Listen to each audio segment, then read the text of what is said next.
L'Angleterre fait ses adieux à Starmer. Bon voyage, camarade. Il y a 2 ans, le Parti travailliste est arrivé au pouvoir en Grande-Bretagne avec la plus grande majorité depuis des décennies et un seul mot sur toutes les affiches. Changement. Change. Change. Change. Eh bien, on dirait presque Obama. Aujourd'hui, le Premier ministre qui prononçait ce mot « changement » démissionne. Son parti perd des milliers de sièges aux élections locales.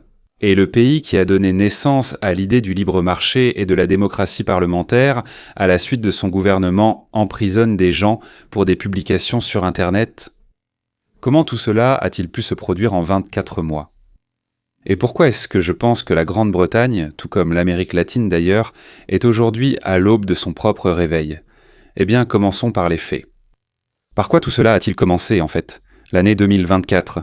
En juillet 2024, bien sûr, le Parti travailliste, dirigé par Keir Starmer, a remporté une victoire écrasante. Après 14 ans de règne des conservateurs, c'est donc un fait confirmé, le parti a obtenu une majorité historiquement importante à la Chambre des communes. Les électeurs étaient épuisés par la stagnation, les conséquences du Brexit et la succession sans fin de scandales chez les Tories.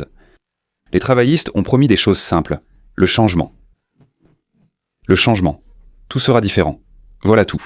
Il y aura de la croissance économique, des réformes nationales, comme dans le service de santé, l'énergie verte grâce à une nouvelle entreprise publique, Great British Energy. Et, c'est important, ils ont promis de contrôler la migration sans une rhétorique dure, mais avec fermeté. Alors, à votre avis, ont-ils menti sur tout ou pas ? C'est à vous de deviner. Quant à moi, je continue pour l'instant. Ici, il faut s'arrêter et dire ce que je répète dans chacune de mes vidéos. Tout parti promet toujours des changements. La question n'est pas le mot, mais le mécanisme. Comment comptez-vous faire croître l'économie ? Les travaillistes ont répondu, par la transition verte. Mais dans la pratique, la transition verte, c'est presque toujours, non pas la production, mais la redistribution. Production, redistribution. Des impôts pour les uns, des subventions pour les autres, des entreprises publiques à la place des investisseurs privés. La transition verte signifie que ce n'est plus le consommateur qui décidera ce qu'il veut acheter. Ce qui lui est plus pratique, ce qui lui coûte moins cher. Oui, l'État prendra de l'argent aux contribuables. C'est le même consommateur. Et il le transmettra aux entreprises Monsanto qui, du point de vue de l'État, sont appropriées. Et là-bas, ce sont des gens, des êtres humains, qui prennent les décisions. Donc si tu fais un travail plus correct, comme ils le devinent, on va te donner, on va voler des gens et on va te donner de l'argent. Que ces entreprises de perdent de l'argent, qu'elles ne sachent pas faire ce qu'il faut produire, ou qu'elles fabriquent des produits incroyablement chers, cela leur est absolument égal. L'important c'est d'être élu, puis de voler. Parfois tu transmets ça à quelqu'un et, en échange, on fait quelque chose pour toi. C'est pourquoi, sauf circonstances incroyablement exceptionnelles, toutes ces entreprises finissent par s'effondrer. Je veux dire ces entreprises vertes, bleues, brunes, oranges, peu importe. Équipées pour ça, vous demandez-vous ? Ce sont justement les gens à qui on a pris de l'argent pour le donner à ces entreprises. Donc, pour répondre très brièvement, c'est vous qui payez. Nous payons. Et voilà le paradoxe sur lequel il faut réfléchir. Le parti qui se dit pro-capitaliste, officiellement les travaillistes, affirme depuis longtemps avoir renoncé au marxisme et à la rhétorique marxiste. Mais en pratique, ils mènent une politique absolument socialiste, je dirais même marxiste. Ce n'est pas une insulte, même si ça en est une, c'est la description d'un mécanisme. Il est marxiste. Au lieu de lever les barrières à la production d'énergie, comme le pétrole et le gaz en mer du Nord, qu'a fait le gouvernement ? Il a élargi la taxe sur les bénéfices exceptionnels des sociétés d'extraction, bien sûr, instaurée par les conservateurs. Autrement dit, ils ont encore compliqué les choses, imposé plus d'interdictions, plus de taxes et encore plus de restrictions aux entreprises qui produisaient de l'énergie d'une manière qui ne leur convenait pas. En même temps, ils ont aussi créé une entreprise publique, cette fameuse Great British Energy dont je parlais. En fait, l'État prend l'argent à certains producteurs et le dirige vers son propre projet choisi par l'État. C'est-à-dire, au lieu de protéger les producteurs, les gens auraient donc pu être en concurrence, certains auraient les produits mieux, d'autres plus proprement, d'autres moins chers, d'autres non. Nous allons tout vous prendre, rendre votre production extrêmement difficile. Mais en échange, nous investirons cet argent là où nos amis font quelque chose, soi-disant pour le bien, enfin probablement pour notre propre bien, et le leur. Je ne vois aucun autre bénéfice ici. Voilà donc le fameux deuxième moyen de répartir la richesse, dont je parle d'ailleurs tout le temps. Ne pas produire plus, mais prendre à l'un pour donner à l'autre, en appelant cela la justice. Et ils ont aussi des expressions comme celle-ci, l'avenir vert. D'accord. Le résultat est généralement prévisible, si tu sais réfléchir. Les investissements dans l'extraction en mer du Nord diminuent. Les compagnies énergétiques réduisent d'eau leur présence au Royaume-Uni. Pourquoi feraient-ils ça, alors qu'ailleurs ils gagnent bien leur vie? Ici, on les plume, c'est n'importe quoi. Et les factures d'électricité pour les Britanniques restent parmi les plus élevées d'Europe. Et que fait la direction? Eh bien, la direction augmente son propre salaire. C'est pourquoi ils s'en fichent complètement du prix des choses. Abonnez-vous à la chaîne, activez la cloche s'il vous plaît. Ensuite, il sera question de la façon dont un pays qui a donné au monde l'idée de la liberté d'expression au XXIe siècle a commencé à emprisonner ses propres citoyens pour des publications sur Facebook par exemple. Ce n'est pas une blague, ce n'est pas de la propagande. Ces chiffres viennent des tribunaux britanniques et des débats parlementaires. Je vais vous les montrer. Avant de continuer, un point clé sur le système britannique. En théorie, 2 grands partis sont en concurrence en Grande-Bretagne. Les 2 se disent favorables au marché. En pratique, cela signifie que l'électeur oscille comme un pendule. En 14 ans, un groupe de dirigeants échoue, tout le monde en a assez, puis on passe à l'autre. Et celui-ci aussi a échoué, mais plus vite, en 2 ans. Le problème, c'est que les 2 versions du capitalisme sont en réalité du capitalisme d'État, avec des éléments de subvention, de régulation et de redistribution.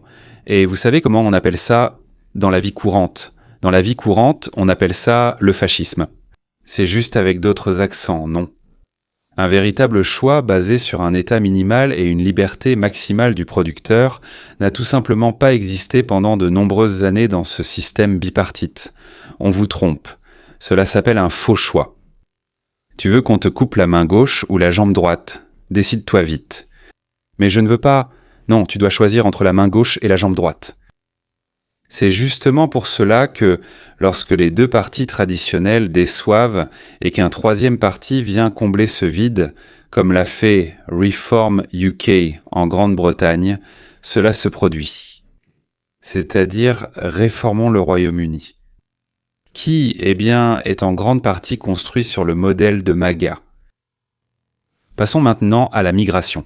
Un sujet qui, en fait, a détruit la confiance dans le gouvernement encore plus rapidement que tout le reste. Ici, il faut de la précision. Parce que les statistiques officielles disent, eh bien, pour être honnête, pas exactement ce que disent les gros titres. La migration nette totale au Royaume-Uni a effectivement diminué. Elle est passée d'un pic d'environ 944 000 personnes par an sous les conservateurs. C'était en 2023, juste avant l'arrivée, donc des travaillistes. Jusqu'à 171 000 en 2025. C'est un fait confirmé selon les données du Service national de statistique. Les travaillistes ont principalement poursuivi la politique restrictive initiée par les conservateurs. Mais il y a un autre aspect, que l'opinion publique a fait exploser.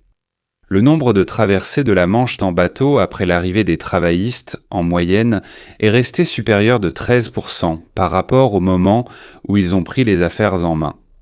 Même après la baisse par rapport au niveau de pointe à l'automne 2025. Les dépenses pour l'hébergement des demandeurs d'asile dans des hôtels ont atteint plus de 2 milliards de livres par an. Les dépenses pour l'hébergement des demandeurs d'asile. 2 milliards de livres par an, ce sont les impôts des contribuables, tandis que leurs hôtels proches sont remplis de personnes arrivées illégalement par bateau. Et les habitants locaux manquant de logement et de place qu'à l'hôpital. Au lieu de bâtir des hôpitaux ou de proposer des logements, on installe des centaines de milliers de personnes en situation irrégulière. C'est ici qu'une fracture politique débute, portant non plus sur la migration en général, mais sur l'intégration de groupes spécifiques de nouveaux arrivants. Ainsi, la presse britannique et le Parlement ont enquêté pendant des années sur un scandale impliquant des bandes organisées d'exploitation sexuelle.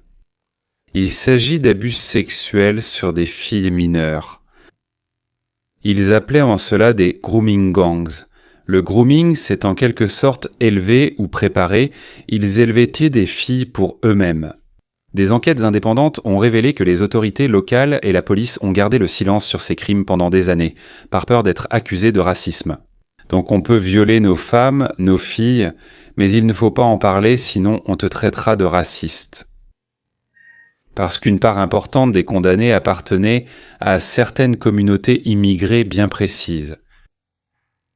C'est un fait confirmé, reflété dans une enquête nationale initiée par le gouvernement lui-même. Les critiques du Parti travailliste, ainsi que de Reform UK et une partie de la presse de tout l'éventail politique, soulignent que cette histoire est devenue le symbole d'un problème bien plus vaste. Les autorités ont eu peur pendant des années de parler honnêtement des échecs de l'intégration de certaines communautés fermées, de peur de paraître intolérantes. C'est ce silence, plus que l'arrivée de personnes d'une autre culture, qui a le plus irrité les électeurs.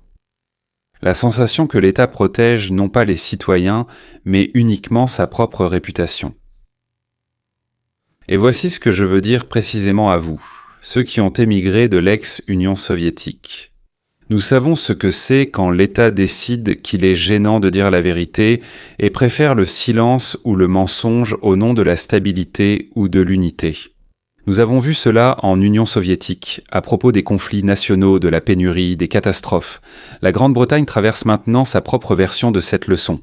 Un État qui a peur de nommer un problème perd la confiance plus rapidement qu'un État qui reconnaît une erreur. Dans quelques minutes, vous verrez précisément ce manque de confiance, et ce n'est pas un cas particulier, ni un scandale spécifique, qui a conduit à un séisme politique. Bien sûr, le séisme que nous observons en ce moment même. Voilà. Et maintenant, parlons un peu de la liberté d'expression.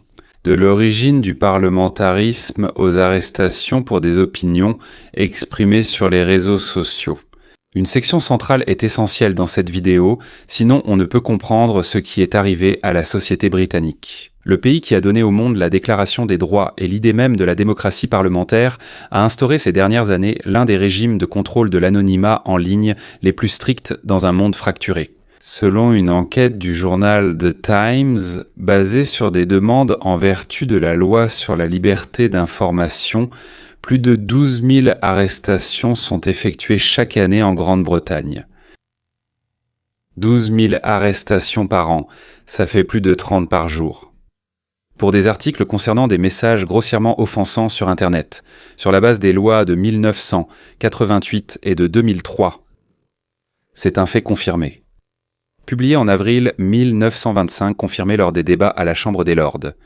Dans le même temps, selon les mêmes données, le nombre réel de condamnations a fortement chuté au cours des décennies. C'est étrange, n'est-ce pas ? On arrête une personne, on lui confisque son téléphone, on la place sous contrôle judiciaire pendant des mois, puis souvent on la relâche. Sans aucune conséquence, mais ce n'est pas le fond du problème. L'effet n'est pas juridique, mais psychologique. Les gens, en principe, ont peur d'écrire ce qu'ils pensent. L'un des cas les plus flagrants, c'est celui de Jamie Michael, ancien membre des Royal Marines, qui a été accusé à cause d'une vidéo où il s'est exprimé de façon émotive contre l'immigration illégale. Eh bien, pourquoi pas ? Eh bien, cet homme s'est exprimé contre l'immigration illégale. Il a été détenu pendant 17 jours. Ensuite, il a été amené devant le tribunal. Beaucoup ne le sont pas, n'est-ce pas ? Et en 20 minutes, le jury l'a acquitté. C'est un cas réel et documenté qui a été discuté au Parlement britannique. La loi sur la sécurité en ligne, adoptée sous les conservateurs en 2023, a élargi les motifs de telles procédures. Et l'application de la loi s'est fortement intensifiée au cours des 2 dernières années, comme en Amérique. Un grand nombre de lois sont adoptées par les conservateurs, puis elles sont développées et réellement mises en œuvre par la gauche. Par les démocrates. Là-bas, on ne peut plus les appeler ainsi aujourd'hui, ce sont des socialistes. C'est-à-dire qu'il était devenu clair que le régime en Russie, le régime en Ukraine et le régime en Grande-Bretagne ne diffèrent les uns des autres que par la durée de la peine infligée pour des propos tenus. Des propos qui n'ont pas plu à les autorités. Il n'y a aucune autre raison. Oui, en Russie, on peut aussi se faire casser les reins, mais la différence est surtout quantitative, pas de nature. Vive la Grande-Bretagne! le berceau du parlementarisme. Le vice-président des États-Unis, J.D. Vance, a déclaré publiquement que la liberté d'expression en Grande-Bretagne est menacée. Et cela a provoqué une tempête de réactions diplomatiques, parce que cela touche un point sensible. Messieurs, liquez si cela vous intéresse. Ainsi, les pays qui sont fiers de leur démocratie perdent progressivement justement cette liberté sur laquelle cette démocratie reposait. Oui, écrivez dans les commentaires si vous pensez que les arrestations pour des propos sur Internet sont une chose positive. Peut-être que la personne exprime quelque chose qui ne vous plaît pas, il vaudrait donc mieux l'arrêter. Pour l'empêcher de parler. Qu'en pensez-vous ? Si quelqu'un dit quelque chose de très grave sur Trump, oui. Peut-on ou faut-il les arrêter ? Voilà. D'accord. Ensuite, il y a quelque chose qui n'a pratiquement pas été discuté dans la presse iranienne alors que ça aurait dû l'être. Oui, ça a été un peu mentionné, oui. Lorsque les États-Unis d'Amérique ont mené cette année une opération militaire contre le programme nucléaire iranien. L'administration Trump s'est adressée à Londres pour demander la mise à disposition de bases militaires britanniques afin de mener des opérations offensives. Starmer a refusé. C'est un fait confirmé. Ce fait a été confirmé par le président Trump lui-même dans une interview accordée au journal britannique Starmer, où il a qualifié directement le comportement de Starmer, pour le dire gentiment, de très peu utile. Et il a dit que les relations entre les pays ne sont clairement plus ce qu'elles étaient. Et après cela, on demande encore, l'Amérique continuera-t-elle à protéger la Grande-Bretagne ou non ? Considérez l'ironie historique, les États-Unis ont longtemps aidé la Grande-Bretagne. De la Seconde Guerre mondiale à l'Alliance de renseignement des 5 yeux, du soutien militaire au Malouines jusqu'aux innombrables opérations conjointes. Mais quand est venu le moment où l'Amérique avait vraiment besoin, oui vraiment, d'un soutien fort de son allié, Londres a préféré rester à l'écart. Ce n'est pas une théorie du complot, mais la vérité, selon les mots du président américain en interview. Personne ne l'a contesté. L'élite politique britannique reste idéologiquement plus proche des démocrates de gauche américains. Nous le savons. En réalité, cela signifie qu'au moment critique, l'allié n'était tout simplement pas là. C'est tout simplement remarquable. Voilà. Toutes ces lignes, une politique énergétique désastreuse, la confiance sapée par le silence sur la migration, des arrestations pour des propos, le refroidissement des relations avec l'allié principal, se sont rejointes en un seul point, en mai 1926. Aux élections locales, les travaillistes ont perdu plus de 1000 sièges dans les conseils à travers tout le pays. Les conseils locaux, n'est-ce pas ? Cela a été perçu sans équivoque comme un vote de défiance directe envers le Premier ministre.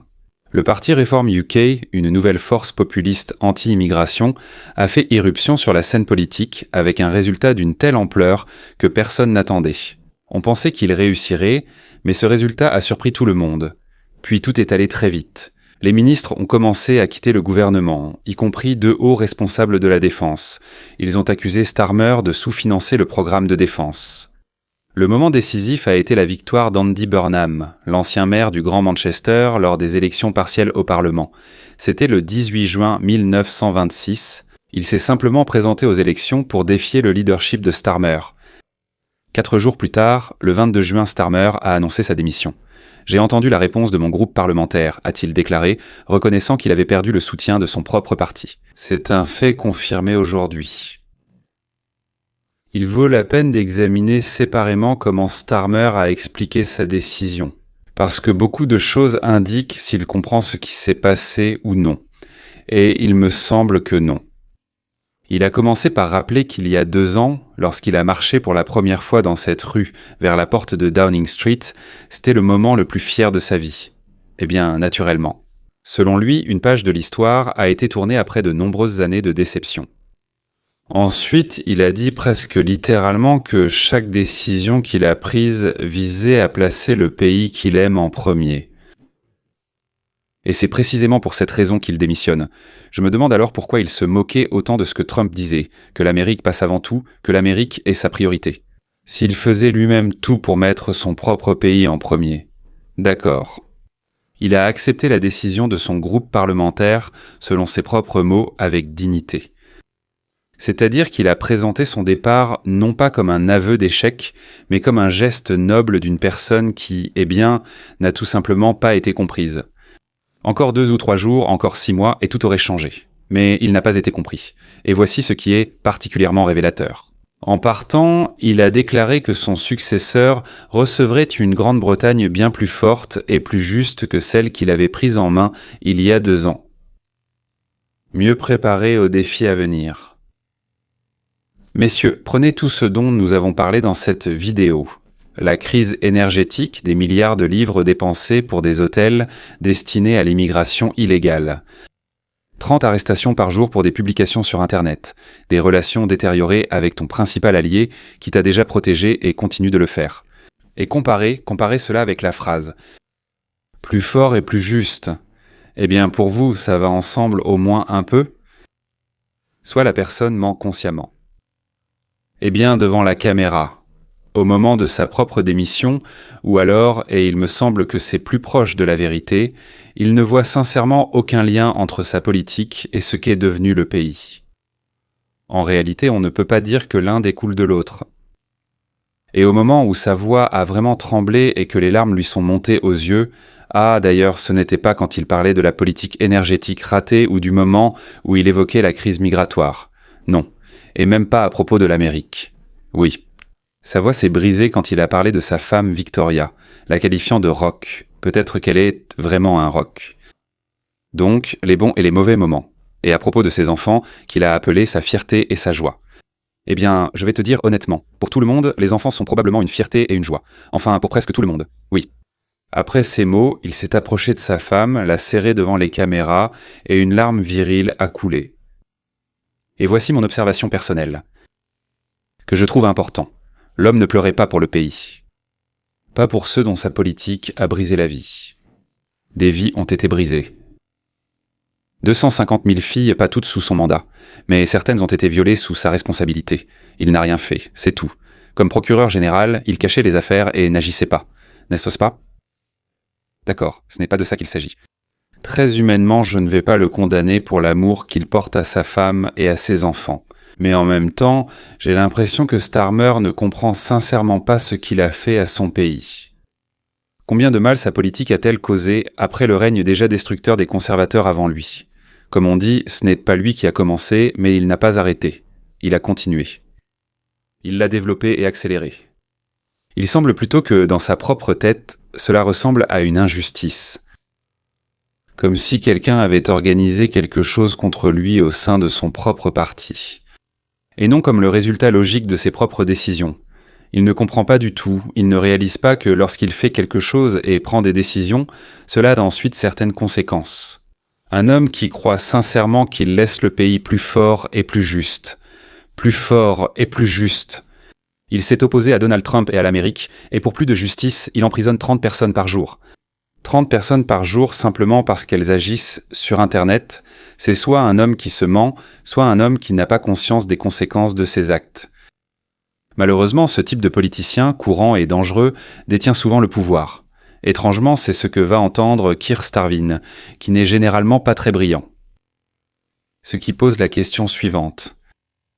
Voici comment quelqu'un de pas très brillant, pas très, je ne sais pas, intelligent, pas très capable de prévoir les étapes suivantes, pas très conscient du lien entre la cause et la conséquence, a pu se retrouver à la tête de l'un des pays les plus importants de la planète Terre. Et voici ce qu'il est important de comprendre. Le problème ne vient pas seulement d'un Premier ministre médiocre, mais du modèle lui-même. C'est que les deux grands partis prétendument capitalistes de la Grande-Bretagne proposent en pratique de choisir les mêmes instruments de gestion étatique de l'économie et de la société. Je ne sais pas. Qui, de mon point de vue, s'appelle du fascisme. Parce que c'est justement la définition du fascisme, de mon point de vue, ce qui n'a rien à voir avec le capitalisme. Et pour moi, cela signifie qu'ils sont de vils menteurs. Peut-être qu'il y en a beaucoup parmi eux, comme Starmer, qui ne sont pas très intelligents, mais ce sont des gens instruits, ils savent osquester le libre marché. Et sachant cela, ils trompent effrontément leur peuple. Eh bien, le peuple stupide ne comprend rien de toute façon. Pour lui, l'essentiel, c'est qu'on lui montre une carotte et qu'on lui dise « Voilà la carotte qu'on te donnera si tu votes ». Un autre parti arrive et dit « Nous on t'offre 2 carottes et une betterave en plus ». Ils votent pour ceux qui promettent le plus, et n'ont pas encore été compromis par des scandales récents. Comme le vol, la tromperie, la trahison et toutes sortes d'autres choses dont les dirigeants des pays s'amusent habituellement. Lorsque le système ne propose qu'un balancier entre deux versions de l'interventionnisme, tôt ou tard une troisième force apparaît qui dit tout haut ce que les deux anciens partis avaient peur de prononcer. La production est plus importante que la distribution. La frontière est plus importante que de beaux slogans sur l'hospitalité sans règles. Et la liberté d'expression est bien plus importante que le confort des fonctionnaires. Mais ayant dit tout cela, je vois néanmoins des évolutions positives. Parce que, comme avec l'Amérique latine, je vois le même schéma partout dans le monde. La révolution de Trump. La révolution en Amérique a réveillé non seulement le continent au sud du Rio Grande, elle a aussi atteint les îles britanniques.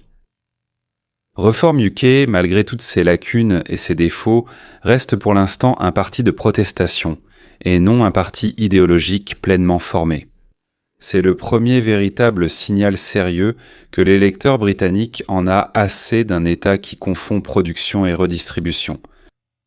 Silence, silence avec stabilité. Aujourd'hui, la Grande-Bretagne est loin d'être un partenaire idéal et un allié idéologique des États-Unis dans sa forme actuelle. Un pays où des propos en ligne mènent à la prison. Un pays dont le gouvernement refuse, au moment décisif, d'épauler son allié. Plus proche dans l'esprit des démocrates américains actuels que du mouvement conservateur américain, mais c'est précisément pour cela que la démission de Starmer. Ce n'est pas une fin idéale à l'histoire, c'est peut-être son commencement. Le pays qui a offert au monde Adam Smith, John Locke, Isaac Newton, qui a eu une énorme influence sur la philosophie, et qui nous a donné, à travers Thomas Paine, l'idée même d'un État limité et du rejet total du gouvernement monarchique. A toutes les raisons de se rappeler ses racines. Si ce revirement se produit, comme on le voit déjà lors des élections locales, n'est-ce pas, la Grande-Bretagne peut redevenir ce qu'elle était autrefois, la patrie, l'idée de la liberté, et non son principal ennemi dans le monde développé. On l'observe partout, Argentine, Chili, Bolivie, Équateur, et maintenant peut-être la Grande-Bretagne. L'hydre de la redistribution peut être vaincue. Pas par la baïonnette, mais par le bulletin de vote. Si les gens arrivent à voir les conséquences avant de perdre toute une génération. Si cela vous intéresse, mesdames et messieurs, regardez cette vidéo. Abonnez-vous à ma nouvelle chaîne Telegram. Le lien est dans la description. Elle porte également le même nom que celle-ci, Léon Weinstein US. En lettres latines. Je l'ai créée spécialement parce que tous les sujets ne rentrent pas dans le format d'une grande vidéo. J'y analyse les actualités brûlantes, c'est plus rapide. Parfois le jour même des événements. Pas une semaine après, comme on dit. Restez aussi avec moi sur la chaîne Feuille de route vers la liberté. Nous allons analyser comment fonctionne la liberté et pourquoi la production l'emporte toujours sur la redistribution. Même lorsqu'il semble que le monde entier est opposé au bon sens. À la prochaine vidéo, chers amis. Oui, dans quelques heures, je serai prêt avec une autre vidéo qui analyse la situation en Amérique latine. Et les voilà d'ailleurs, ils sont allés encore plus loin que la Grande-Bretagne. Une partie d'entre eux, c'est pourquoi leur revirement est encore plus spectaculaire. Et comme leur pendule a visiblement basculé très loin à gauche, donc il ira très loin à droite. Et heureusement, d'ailleurs. Alors attendez-vous à une nouvelle vidéo dans 3 ou 4 heures sur la chaîne. Et encore mieux, cliquez sur la cloche. Donc, encore mieux, allez sur, Telegram et abonnez-vous là-bas. D'ailleurs, certaines personnes m'ont dit qu'elles ne reçoivent pas les notifications. Alors faites-moi une faveur. Abonnez-vous à la chaîne Telegram qui s'appelle encore une fois pareil, Léon Weinstein US. Et alors vous recevrez à 100% toutes les mises à jour et toutes les notes, blagues, observations qui ne sont pas incluses dans les longues vidéos. Mais j'aimerais vraiment vous les transmettre, chers amis. C'est tout pour aujourd'hui. À bientôt pour notre prochaine rencontre.